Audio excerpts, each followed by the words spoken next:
L'interview touche très bientôt à sa fin. Nous allons donc passer aux dernières questions avant de vous laisser. Vous êtes toujours avec nous? Bien sûr. Bien. Nous avons longuement parlé donc de votre dernier projet en date, dont je le rappelle le précédent date il y a seulement 1 an, ce qui est un laps de temps très court dans votre domaine. Pourquoi ce rythme effréné entre vos travaux? Est-ce un choix ou une obligation? Personne ne m'oblige à exercer mon art, donc c'est évidemment un choix. Euh, Peut-être que d'un point de vue autre que le mien, mon rythme peut paraître effréné, mais pour moi, il est très sain. C'est mon rythme, il me convient parfaitement. Vous savez, certains ont besoin d'une bouteille, d'autres ne peuvent pas se passer de leur cigarette. Moi, c'est de mon art dont je suis dépendante. Et si je le pratique, c'est parce que... c'est parce que j'aime ça, tout simplement. Parlons des conditions de création de votre œuvre. Vous avez dit dans une autre interview que vous étiez en quelque sorte exilé de la ville pour retrouver la campagne, je cite, de votre enfance. Était-ce une nécessité pour vous de partir pour mieux créer? Partir pour mieux créer. C'est bien dit. Merci. Pour faire simple, je me suis effectivement isolée pour me consacrer pleinement à ma tâche, oui. Pourquoi cet isolement?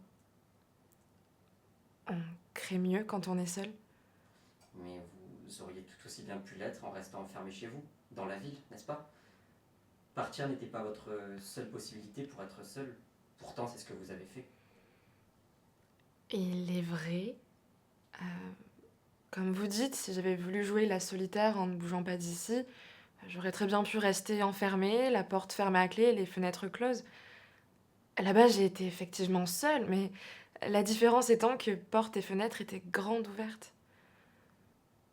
C'était calme, apaisant, et il y avait assez de chemin pour ne pas avoir à fouler 2 fois le même. J'y suis restée plusieurs mois. Le matin au réveil, vous savez ce que j'entendais toujours en premier? Non. Les oiseaux. Votre projet porte sur un thème précis, les adieux, que vous avez traité avec humour, singularité et beaucoup de sagesse. Vous êtes-vous inspiré de votre vécu pour cela? Avant toute chose, je peux avoir un verre d'eau, s'il vous plaît?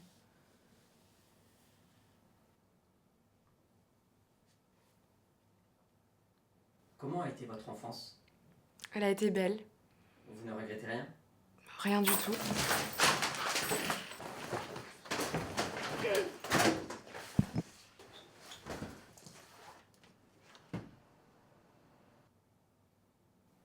Les adieux, c'est une chose, mais que faites-vous des rencontres?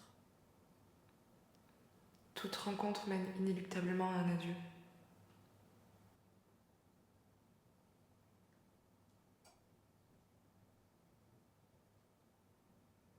Alors? Vous n'avez pas répondu. Oh, les rencontres, je ne les oublie pas. Vous êtes heureuse aujourd'hui?